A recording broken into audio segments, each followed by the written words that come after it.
भारत के इतिहास में ना कुछ नाम ऐसे हैं जो वक्त से भी बड़े लगते हैं। और ऐसा ही एक नाम है विक्रमादित्य। एक ऐसा नाम जो न्याय, हिम्मत और ज्ञान का सिंबल बन चुका है। लेकिन इस महान नाम के पीछे की सच्चाई आखिर है क्या? चलिए आज इसी सवाल की तह तक चलते हैं। तो सबसे पहला और सबसे सीधा सवाल यही है, क्या विक्रमादित्य नाम का कोई राजा सच में था, या फिर वो सिर्फ कहानियों और किस्सों का एक हीरो है?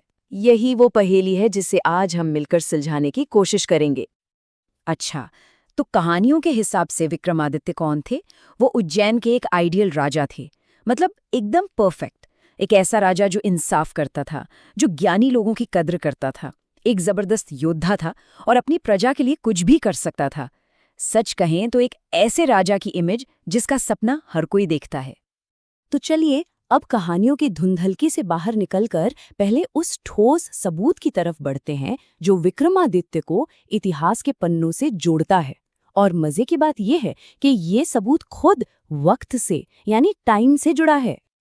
57 ईसा पूर्व यानी 57 BCE, ये वो साल है जब विक्रम संवत कैलेंडर की शुरुआत हुई।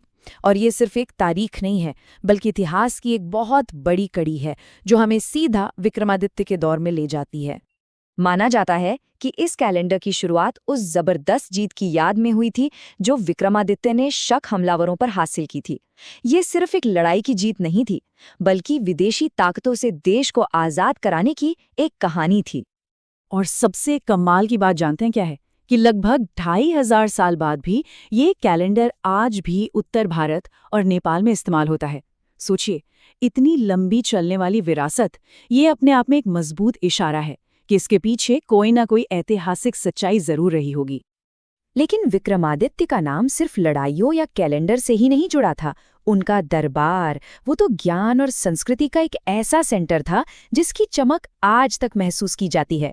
चलिए उस सुनहरे दौर की एक झलक देखते हैं। कहते हैं कि उनके दरबार में 9 असाधारण विद्वान थे जिन्हें नवरत्न कहा जाता था, मतलब 9 हीरे।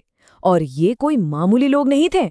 इनमें महाकवि कालिदास थे, एस्ट्रोनॉमर वराहमिहिर थे, आयुर्वेद के जनक धन्वंतरी जैसे महान लोग थे। क्या कमाल की सभा रही होगी वो।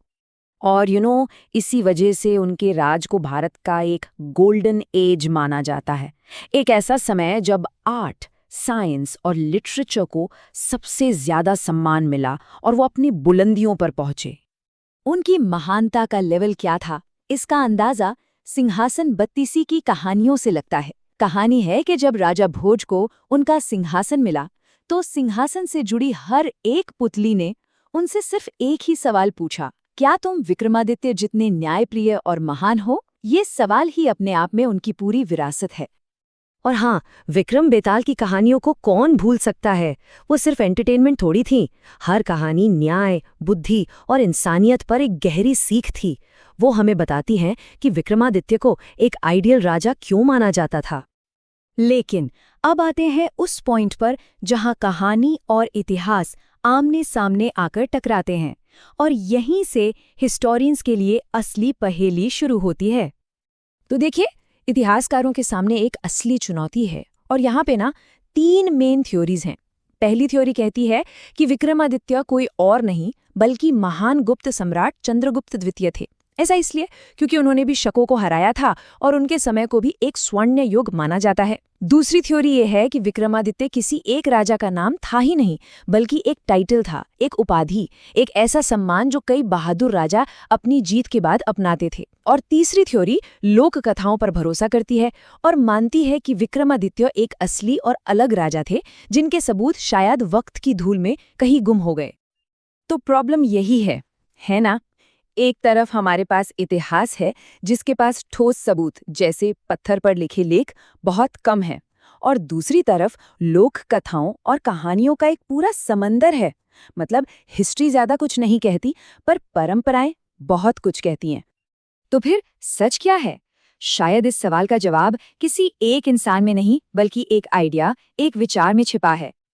हो सकता है कि विक्रमादित्य किसी एक इंसान का नाम हो ही ना, बल्कि वो कई महान राजाओं की एक मिली जुली याद हो। एक ऐसी इमेज जिसमें अलग अलग दौर के बहादुर और इंसाफ पसंद राजाओं की सारी अच्छाइयां एक साथ मिल गईं।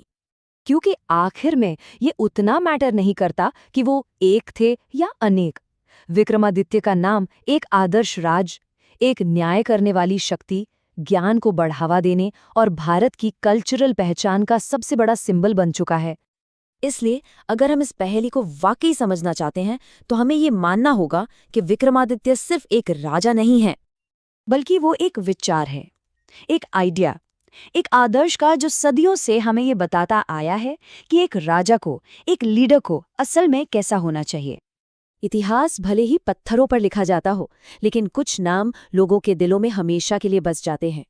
विक्रमादित्य वो सिर्फ एक राजा नहीं, बल्कि अपने आप में एक पूरा युग है, एक ऐसा युग जिसका सपना आज भी देखा